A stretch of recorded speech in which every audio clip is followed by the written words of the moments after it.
From NJ.com, this is Talk is Cheap, a New York Giants podcast. We're talking Big Blue football all year round.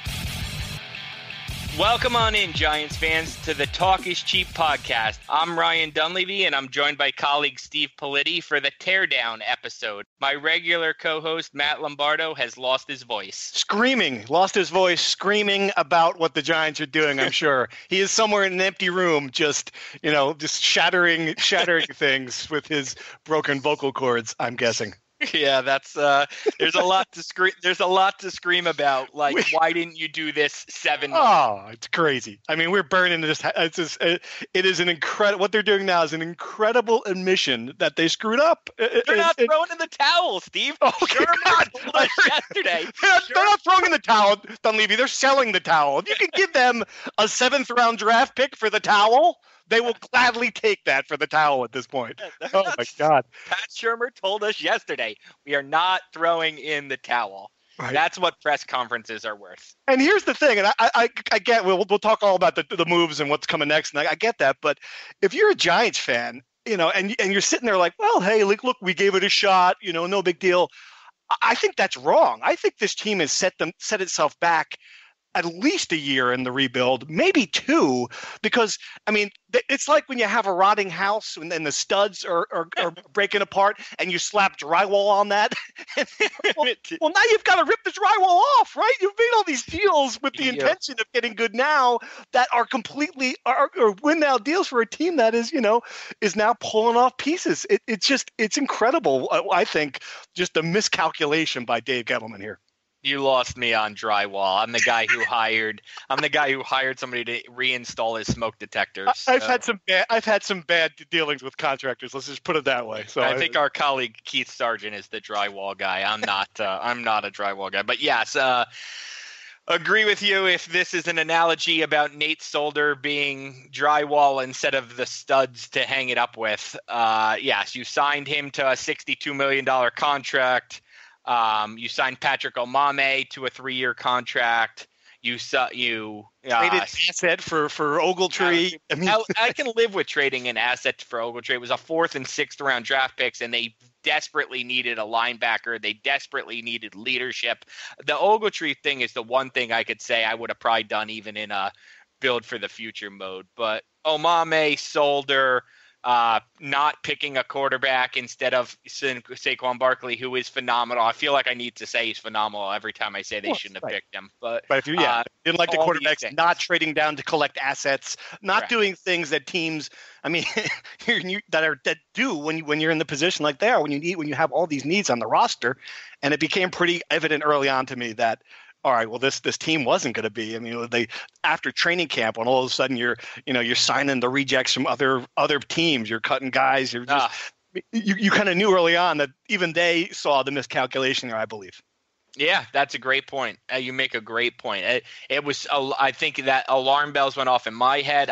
You were more critical of their offseason, I think, than I was. I actually liked it. I had talked to some people around the NFL. I love saying that, right? It makes me sound so knowledgeable. I've talked to some people around the NFL, and they said they raved about the Giants offseason. So I took them at their word. I mean, that was my first NFL offseason as a beat reporter. I took them at their word that the Giants did a great job. And then when you saw the day after the 53-man roster was set that the Giants cut 6 of their own guys in NFL high in order to pick up scraps from 6 other teams, that should have sounded the alarms that, oh God, they just because they're counting on Curtis Riley as the starting free safety doesn't mean Curtis Riley is any good as the starting free safety, and on and on and on, not to just pick on Curtis Riley. Right. And now they take it. All right. So I actually, when I saw the Eli Apple trade, my first reaction was, all right, look, maybe this is an example of you're getting rid of a guy who might not be a good locker room guy. I don't know. That's the sense I get from as an outsider. 4th and 7th round pick, not great value, but all right. But then Damon Harrison for a 5th round pick. I mean, that is fire sale. You put a clearance sign outside the building. I cannot believe that they would. I mean, I'm just stunned that they would do that. I'm not, honestly. I mean, I saw it the last couple of days that this was going to be a teardown. I wrote it I wrote my plan for their teardown. But a fifth-round pick, is that enough value for that guy? Yes. You Here's think why. so? Yes, here is why, okay? 1, he's 30. 2, his contract is huge.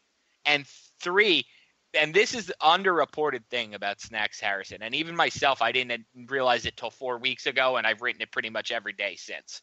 Snacks Harrison plays 55% of the Giants' defensive snaps. He is an incredible run stopper, okay? He's incredible at it, but he gets no pass rush. And in today's NFL, you need to get a pass rush. I was watching the Sunday Night Football game, and they said something, Andy Reid had told them about how he thinks the new wave of the NFL is going to be interior pass rushers because it's fewer steps to the quarterback than going from the outside. Damon Harrison gets no pass rush. I mean, zero pass rush. You look at guys like Fletcher Cox on the Eagles, Aaron Donald on the Rams. The reason they're incredible players is because they stop the run and get a pass rush. Damon Harrison is the running back who cannot catch, or the receiver who cannot go deep. He is a one-dimensional player. And look, I wasn't going to say this, but if you're going to suggest Eli Apple is a bad locker room guy, if Snacks well, that is a very valid point. That is a good point. Absolutely. In my short time, Eli Apple is in the locker room. He's a presence in the locker room far more than Snacks. Do you think that is the motivation here, though? I mean, are they going to tell us that this is when Pat Shurmur talks again? Is he going to admit that we're burning down the house, or is he going to still? No. This is going to be like, we're still trying to win every game, and we still have to balance for the future. We're doing a tightrope, we're still trying to win every game, but we've also got to have the best interest of the franchise and blah blah blah. But you see Landon Collins' reactions to these last 2 tweets. Landon Collins is a guy who gives let's look at it this way, okay? Landon Collins didn't hold out like other guys on 1-year contracts. He could have, he could have. He knew Odell Beckham was going to get paid before him. He shut his mouth and let it go. And then he sees his friend Earl Thomas on the Seahawks break his arm after caving on his holdout, and now probably going to get far less money. And Landon Collins still goes out there for a 1-6 team and busts his butt every single play, which there are people like, oh, he makes $1.6 million. Of course he should. Why should I credit a guy for giving his effort? Because other guys don't do it. That's exactly. Making far more and don't do it, and a couple of them on the team. And so you're going to try to convince Landon Collins, who now has to worry about his paycheck in the future, and he's going to go out there and bust his butt every play for you when you're trading off anybody who can help him win. That's going to be a really tough sell. So what now? What do they do? What's the next move? That's my question. You got Jenkins, 3 days? He might get traded before we hang up this podcast. Check Twitter. I should check Twitter while we're talking. Yeah, I mean, is there another deal? Why is Janoris Jenkins still on the team? That's my big question. I don't think they've gotten a good offer. CBS Sports, Jason Lockenfora, give him credit. He's the one who said teams were sniffing around Jenkins. I don't think that anybody should be surprised to hear that. I think if anybody sniffs, the Giants should drive Jenkins to that team. So he's just not the kind of guy who's going to want to be on a 1-6 team, if that makes sense to you. I think he can still play. I mean, his contract is big. I mean, it's like the 10th biggest among cornerbacks in the NFL. He's only made 1 Pro Bowl. He shut down the Saints' Michael Thomas, but he's had a couple of really questionable efforts and performances. He's gotten beat deep a couple times this year. If somebody will take him, games. He cost them the Falcons game in a lot of ways, and the Cowboys game. He got beat on the biggest play in that game. But let's forewarn everybody. You're looking at a mid-round draft pick for Janoris Jenkins, too. You're not getting anything better than that because it's another big contract and another, questionable veteran. So I think if somebody calls, and I think they probably will, I don't think he'll be on the team by October 30th. I wonder if he'll be on the team by 9/34. I was surprised at our colleague Lombardo, a good scoop with Olivier Vernon, that they are not going to trade him. I'm a little surprised by that. I get that he's a younger guy, he's big, got another big contract, a pass rusher, which they don't have any of that. I get that, but still, if you're entering this mode, which we have to acknowledge they are, why are you going to keep a guy around like that who is the biggest of the contracts? Yeah, the biggest. Almost double what Snacks' contract is. Yep. Do you think that's a contract thing? Do you think they just can't? They know they can't unload him, or do they see some future for him beyond this season? My gut tells me this. Olivier Vernon missed 4 games last year due to injury. He missed the first 5 games this year due to injury. My gut tells me you could probably get more for Olivier Vernon in the offseason than you could today, and that's probably what they're hedging their bets on. Wow, incredible. And then so many different things to talk. And now we have to think about the players who are going to be here, which I'm fascinated by, obviously, the 2 big ones. And what is going to happen? I mean, Odell Beckham Jr. has not exactly handled adversity well, and that is really putting it quite kindly. The sky's blue too. Did you know that? He is sitting next to Lil Wayne, complaining, wondering Lil Wayne efforts, wondering if he's happy in New York a month after signing a $95 million contract.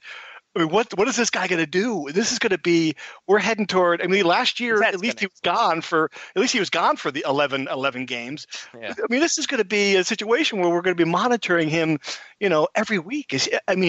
Are they prepared for the antics that we're going to see if this gets out of hand, and if he can't handle the fact that this team is throwing in the towel already? I mean, what's going to happen with him? It's a great point. So much has gone on. I haven't even really digested that yet, but that is such a good point, Steve. I mean, you're right. I mean, look, I think for all of his antics, they're mostly fueled by he wants to win. They come off as me first because he believes the best way for a team to win is for him to do it all. So, I think he's going to have a real hard time with this. Of all the players in the locker room, I think he's going to have the hardest time with this idea that the Giants are just going to waste his prime in Barry Sanders mode of just like being an average team and maybe not go into the playoffs. But I don't know. I don't know how you deal. I mean, I just don't know how you deal him with the $65 million guaranteed contract, $95 million. I mean, that would be to turn around and trade him. Wow. 8 weeks or even in the offseason 4 months after giving him that kind of contract. I mean, I think you have to keep him. They can't do it. Yeah, I think you have to keep him. Well, but does he force their hand though? And I mean that. Oh, if anybody's gonna, it would be him. Right. Yep. And I'm not talking about in the next couple of days before the trade. I get that, but in the off season, is it going to be such a headache? And I really give Beckham credit before the ESPN thing, which obviously was a grave miscalculation on his part. It was an act of leadership. Active leadership. I know. So before that point, I thought he had handled himself pretty well. Now you've got the ESPN thing. Mara fires back at him. It just became a 2-week story when it didn't have to be. His dad. Oh my gosh, poor! I forgot all about that. His dad showing a video of Mara slamming the chair down, and obviously something we've all seen in the press box, but it doesn't usually get captured on camera. I just can't help but think that's going to be a problem. And here's the next thing I wonder. Hold on. I did tip to over the cap. If the Giants trade Beckham before June 1st. They would get $16 million, after October 30th and before June 1st. They would get $16 million in dead salary cap money and just $5 million in salary cap savings. I mean, that probably isn't the determining factor. There's probably too many other things at play with an Odell Beckham trade, but the bottom line in this is always the salary cap, and that's not exactly a salary cap friendly trade. No, I will say, and the other side of that is that teams that rebuild generally have more. They have salary cap savings because they have younger players. But still, no, absolutely, that's a big hit. That is a very big hit, and it's not going to be the only one that they would have. All right, so now my question about Eli Manning. This I've thought about. This kind of, and I listened to him on WFAN, that the answer didn't surprise me. It's I love the Giants. I'm a New York Giant. I'm really happy. And it's the same thing they've gotten. I just wonder, on some level, what does it say about him that he's not at least curious about finishing his career with a team that can contend? And he's got to know now this one's not going to. Does he care? Does he see what his brother did, what Brett Favre did? Insert any athlete. I mean, the number of athletes that change teams far outnumbers the Derek Jeters, right? I mean, it's just everyone does. I mean, LeBron James. I mean, look at across. I don't even know what team LeBron James is on anymore. I mean, seriously, you can't even keep track, right? Does he not see that on any level and think, look, it's clearly over for me now? I think that he must think that. You're going to have a series. I mean, you would have thought he would have thought that at the end of last year. We all thought it at the end of last year, and he was right. We were wrong. He's back. But now I think he's admitted. He wondered if the new regime was going to support him, and he obviously got his answer early in January. He didn't have to wait. But there were 3 uncomfortable weeks there, I think, for Eli, where he didn't know if the new guy was going to come in and force him out. I think in his heart, he didn't admit that at the time, but in hindsight, he has, and I think.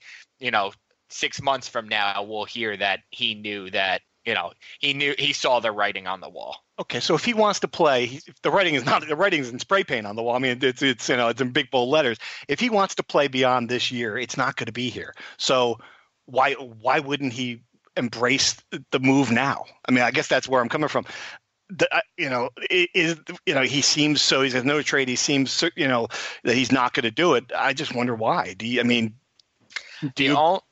No, I mean I think it's a fair question to ask, especially when his brother did it and won a Super Bowl and got to go out on top like few quarterbacks have. Right. The only thing I can think of, and I don't know Eli Manning particularly well, but I don't know that anybody really does, even the guys who have covered him for years. He's that kind of private person. The only thing I can think of is, look, he's got 3 daughters in school, and he's made New York home, and he's made an incredible living, and he doesn't want to uproot his family to chase, another possible playoff spot. He's still, look, I hate when coaches say, we're going to play the guy who gives us the best chance to win. And Shermer's going to say that this week. Stop talking about the best chance to win. The best chance to win is not trading Damon Harrison and Eli Apple. But the truth be told, right now, Eli Manning gives them the best chance to win, and they have 50 other guys in that locker room who they can't have quit on them. So you're going to try to sell to those guys. We're trying to win, and we're going to play Alex Tanney or Kyle Lauletta today. They're in a very sticky spot. For me, Manning probably, is still convinced he's the best quarterback on the Giants and doesn't want to uproot his family. And certainly not in the middle of a season. Maybe he'll have a change of heart in January or February and extend his career. Look, I asked him one-on-one this summer. I talked to him one-on-one, and I said, "Do you want to play until you're 40?" And he got a little feisty, and he said, "Why do I have to put a number on it? If I say 45 or 40 or whatever, like these other quarterbacks do, what does that mean? If I'm playing well, I want to keep playing, and if I don't, I don't, and that kind of thing." And he's not, so maybe he won't make it to 40. That is fascinating. Yeah, that's fascinating. I mean, I thought when you had that answer, why do I have to put a number on it? My immediate response was, well, he wants to play over 40. But maybe you're right. Maybe he is saying that, you know what? I don't have to keep going until some of these Drew Brees, Tom Brady's do to be satisfied with my career. If he's taking the under, we might be in a situation where we're seeing the very end of a great career, which would also add another level of sadness to this thing. Yeah. What if Sunday is Eli Manning's last home game with the Giants? Wow. But if you're listening to this podcast right now and thinking, I have tickets, why would I go? What if Sunday is the last time? I mean, I don't know that. To me personally, Kyle Lauletta is not ready to start, but the Giants have a bye week, which, obviously you could use to get Lauletta ready after this game. And then they have an extra day because they're Monday night at San Francisco, who's a terrible team too. Could be an easy way to get Lauletta in on the road, away from the media circus out here, and break him in out there on a Monday night. But that's a national stage. On the other hand, I mean, I'm just saying, what if Eli Manning is playing his final Giants home game on Sunday? I can't rule it out. I honestly, I'm getting a little verklempt. Talk amongst yourselves. I'm getting verklempt. I think, Steve, I don't think it will be. I think we'll see Lauletta. I think week 10 is kind of early, maybe week 12, 13, but I can't rule it out. All right. For old time's sakes, Dunleavy, can we do a little true false? For anybody who doesn't know, Steve and I and Keith Sargent, we're on the Rebuilding Rutgers podcast. They're now trying to rename that podcast. Insert joke here. And one of our favorite things to do was a true false segment. Matt and I have not done that. We've usually done key matchups for the game ahead, but there are no key matchups when you're 1-6. Key matchups. So, there are no key matchups when the game doesn't matter. So what do you got? New listeners, I give him a topic, and then he'll tell me true or false, and then we'll debate them later on. All right, let's start here. True or false? This Giants team will win 4 games this year. False. False. True or false? This Giants team will win 3 games this year. False. Okay. True or false? This Giants team will win at least 1 more game this year. True. Got to give them 2-14. Wow. All right, we'll talk about that. How do you know I'm not giving them 5 wins? You didn't see. Yeah, because I've talked you off air. True or false? The next guy out the door is Janoris Jenkins. True. True or false? Eli is on the roster this spring in 2019. False. $17 million in cap savings if they cut him. True or false? This all worked out just fine because they will get the quarterback of the future in this draft. There's something I want to say here. We'll come back to this, I guess. But no, false. True or false? It's time to play Lilletta after the bye. Immediately after the bye? Right now. False. Eventually after the bye? Yes. Immediately, week 10, San Francisco, the scenario I just posed? No. True or false? There are suitors for Nate Solder. True or false? False. That is a massive contract. There's a better chance you or I get traded to the Pulitzer Foundation than there is a Nate Solder getting traded. All right, and finally, true or false? You totally miss covering Rutgers. Admit it. True or false? True. You miss it. You are the only human being in America who can say that you wish you were sitting there next to me in Piscataway. It's true. True. I've nailed you down on that. Thank goodness we have you on the record. All right.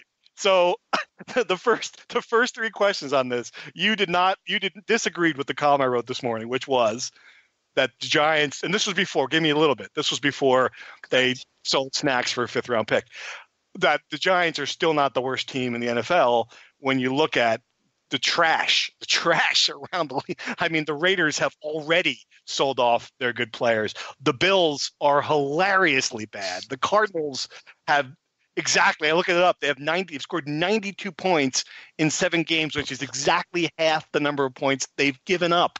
How many points have the Giants scored, though? Well, I mean, it's got to be better than that, right? I don't know. It's better than that, but it isn't. It isn't miraculously. They had They had one game where they scored 31 points. Otherwise, I mean, come on. Right. So, but my point is that there are teams.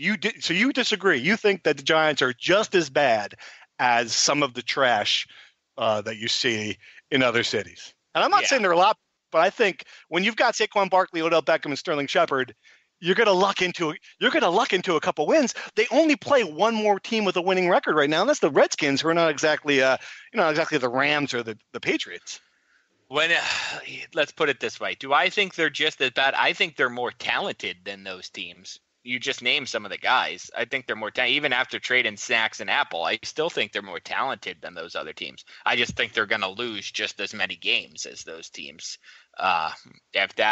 Say what that will about effort or coaching or whatever you want to blame it on. I just think talent isn't always equating to wins. I think the Giants are a 2-win team with, 7-win talent. And so a 2-win team with 7. So all right. So that they it's probably less now without it's probably 6-win or 5-win talent. Right. All right. Yeah. But the problem is a 5-win team. So if they won 5 games, they could be drafting 8th. That's what happened to the Bears last year. That's the point I'm trying to make. That I still think it's possible they win 4 or 5 games, and they do not have. They're in a position like look at the Jets. The Jets were 5-11, drafting 6, had to trade 3 second-round picks just to move up to 3rd, and then even then at 3. Had to luck into the fact the Giants were too blinded or whatever you want to say by blinded by the light. They were to take a quarterback to luck in against Sam Darnold. So that brings us back to the point now. The Giants fans who think that this is going to work out and get Justin Herbert, it doesn't look like it's going to work out and get Justin Herbert. Well, look, the reports are Justin Herbert's going to stay in school, but reports at this time last year were that Sam Darnold was going to stay in school. So every kid in college, except Nick Bosa, says that he's going to stay in school because he's playing for his teammates and all. So, and he really probably in the moment is. He loves college football, big man on campus, wants to play with his brother, and then some agents somewhere is going to come in and be like, dude. $31 million. $31 million. You're never gonna have a higher draft stock than you have now. You're risking injury playing for a team that is not going to win a national championship. There's a whole laundry list of reasons why the kid should come out if he's smart. And Nick Bosa, I know he did the smart thing. I mean, absolutely. You watch that kid. Again, I watched him against the Rutgers offensive line, and I didn't think he was LT. I thought he was Hercules, right? Okay, so I saw Nick Bosa when I thought he was going to kill at least 4 people in that game. But he's clearly the best defensive player in college football right now, and he's making a smart decision to not risk further injury. So, what do the Giants do then? What is the quarterback path? I mean, it's cross your fingers and hope for Herbert. If he doesn't come out, look, you can't force a quarterback pick. That was the one thing Gettleman said that I think he got from Ernie Accorsi that I totally agree with. If you force a quarterback pick, if you pick one just because they're there, and this guy wasn't the number 1 pick, but a couple years ago, like 10th or 12th, the number 1 quarterback pick was E.J. Manuel, and then the number 2 quarterback pick in the second round was Geno Smith. That's picking a quarterback just to pick a quarterback. You can't do that. Before even that, one year I was talking to NFL Network's Daniel Jeremiah, and he reminded me of the year that like Christian Ponder, Jake Locker, a bunch of these guys were like top 15 picks. Mm-hmm. That's picking a quarterback just to pick a quarterback. You can't do that. So if Herbert doesn't come out and the Giants are sitting there at 1 or 2 in the draft and the best options are Will Grier at West Virginia or Drew Lock at Missouri, and you don't think that they are worth the 1 or 2 pick, then either trade the pick. Here we go again. This is the same discussion we had last February. Yep. Either trade the pick or pick the best available player, which is probably going to be Rashawn Gary or Ed Oliver or some defensive lineman. We know the Giants love their defensive linemen, and roll with Kyle Lauletta next year, try to get. There is no evidence whatsoever he can play yet, by the way. No, none, of course. But you again, the worst thing you can do is pick a quarterback just to pick one, because if you do that, if you pick, and I'm just going to pick a name, Will Grier. If you pick Will Grier 2nd overall when he shouldn't be picked 2nd overall, then you're committing 3 or 4 years to Will Grier. And in 2020, when Tui Sopo is out there from Alabama, and you can't pick him because you're locked into Will Grier, well, then you just double down on your mistake. So if the quarterback you want is not there in 2019, do not force it. Pick the defensive lineman, have another bad season maybe with Lauletta or with some stopgap like Teddy Bridgewater or Sam Bradford or the guy who's not a stopgap if you really wanted to try to win now was Derek Carr, but I think the Giants are done trying to win now. I think that's over. My push for Derek Carr has ended. I tried that the last week. That no longer makes sense. So Bradford or Bridgewater or Lauletta, try that next year and then go back into the 2020 draft looking for your quarterback. When you pass on Darnold, you knew this was the doomsday scenario, and Herbert can bail them out because the Rams, let's look at the Rams, Steve. They're the best team in the NFL probably, right? Yep, no question. They picked Todd Gurley before they picked Jared Goff, and now they have a great quarterback running back situation. The one exception is they didn't pass on Marcus Mariota or Jameis Winston for Todd Gurley. Those guys were already drafted when they picked Todd Gurley. But they did. That's what they got the running back first. They continued to suck, and then they picked Jared Goff. So maybe that's what happened to the Giants. It is fascinating though that we're in this situation, and I don't know. I still have a little bit of awe's not the right word, but it's just shaking your head just to see this happen and to know just heading to another season like this. It's kind of, if you're a fan and you're shelling out this money, it's depressing. That's the only word I can come up with, right? I mean, just to know that the only thing you have to look forward to, is April and a draft and just a full half season of nothing but bleh. Which fan base has more hope, Steve? Rutgers Giants. or the Giants? Giants. Okay. Yes. So see, what are you talking Giants. about? That's right. Oh, well, because there goes your question, because they could shell out the money, everything you just said in the last 30 seconds, because the Giants fan can wake up and say, at least I'm not a Rutgers fan.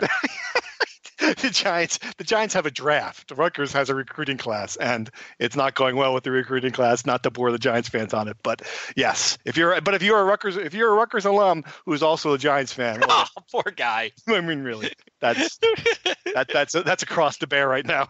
Well, at least you have the Knicks. Have we ever had? I mean, the Devils are a good, promising team, but have we ever had like a New York Rangers rebuild, Knicks perpetual rebuild? I mean, the Jets are going to have a quarterback, but they're going to go 7-9. I mean, we've ever had a season that you're like, oh my God, it's not good. I suggested it to you last week. Yeah, it's a good column. I've got plenty of time to write it. Yeah, we do. Yeah, it's Giants are going to have plenty of time on their hands, I think, the next 10 weeks too. I mean, especially in the second half with some. Hey, you know what? NFL writers are always complaining that the games are too close and we don't have a chance to write our stories in the fourth quarter. The Giants might have taken care of that for us. What else you got? Anything? I think that pretty much sums it up. I think it's pretty clear that where the Giants season is headed, but hopefully you stick with us. This is Ryan Dunleavy. You can follow me at Ryan Dunleavy on Twitter. That's Steve Politi. Steve, what's your Twitter again? That's Steve Politi. So, yes, follow us, follow along. We'll be at every Giants game, home and away, the rest of the way, to take you through the long slog toward the NFL draft.